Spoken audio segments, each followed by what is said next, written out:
প্রথমে কড়াইটা বসিয়ে একটু বাটার দিয়ে ভালোভাবে গরম করে নেব। তারপর রেড বেল পেপার দিয়ে একটু সটে করে নেব। করার পরে নুন আর গোলমরিচ দিয়ে একটু ভালো করে নাড়াচাড়া করে নেব। একটু মজে গেলে তারপরে রেড বেল পেপারটা তুলে নেব। তারপরে আবার একটু কড়াইতে বাটার দিয়ে একটু গরম করে নিয়ে একইভাবে গ্রিন ক্যাপসিকামটাও ভেজে নেব। কড়াইতে আবার একটু বাটার দিয়ে ইয়েলো বেল পেপারটা একইভাবে ভেজে নেব। আঁকা একা একা ছুঁয়ে যায় তবু কখন এসে যদি বলি সে সবই তোমারই। কড়াইতে আবার একটু বাটার দিয়ে পনিরটাকে সটে করে নুন আর গোলমরিচ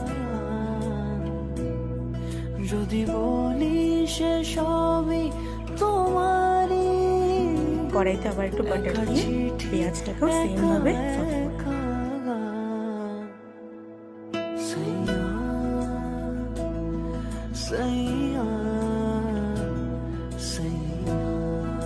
এবার আরেকটা পাত্রে জল দিয়ে কর্নগুলো দিয়ে নুন দিয়ে ভালো করে সিদ্ধ করে নেব। কড়াইতে আবার একটু বাটার দিয়ে ভালো করে গরম করে কর্নগুলো দিয়ে দেব। তার মধ্যে নুন, গোলমরিচ আর চাট মশলা দিয়ে ভালো করে সটে করে নেব। কড়াইতে আবার একটু তেল দিয়ে তেলটা গরম হয়ে গেলে চিকেনগুলো দিয়ে দেব। চিকেন দিয়ে জলটা বেরিয়ে গেলে আদা রসুন পেস্টটা দিয়ে দেব। তারপর পরিমাণ মতো নুন দিয়ে দেব। তারপর রেড চিলি পাউডার আর কাশ্মীরি লাল মরিচ দিয়ে ভালো করে নাড়াচাড়া করে নেব। তারপর পরিমাণ মতো চিকেন মশলা, চাট মশলা, গোলমরিচের গুঁড়ো ও লেবুর রস দিয়ে একটু ভালো করে নাড়াচাড়া করে নেব। তারপর ভালোভাবে কষে গেলে অল্প পরিমাণে পিৎজা পাস্তা সস ও দই দিয়ে আবার একটু ভালোভাবে কষিয়ে নেব। তারপর আবার একটা পাত্রে বাটার দিয়ে বাটারটাকে মেল্ট করে নেব। তারপর একটা পিৎজা ব্রেডে বাটারটাকে স্প্রেড করে নিয়ে গরম তাওয়াতে ভালোভাবে সেঁকে নেব।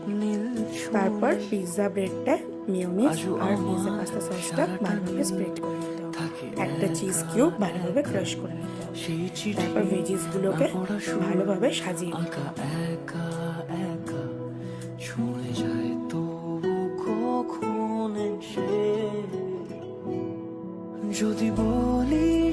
তারপর লাস্টে চিকেনটার মশলা চিজ দিয়ে তারপরে মাইক্রোওভেনে 2 মিনিট কুক করে নিলে রেডি চিকেন পিৎজা।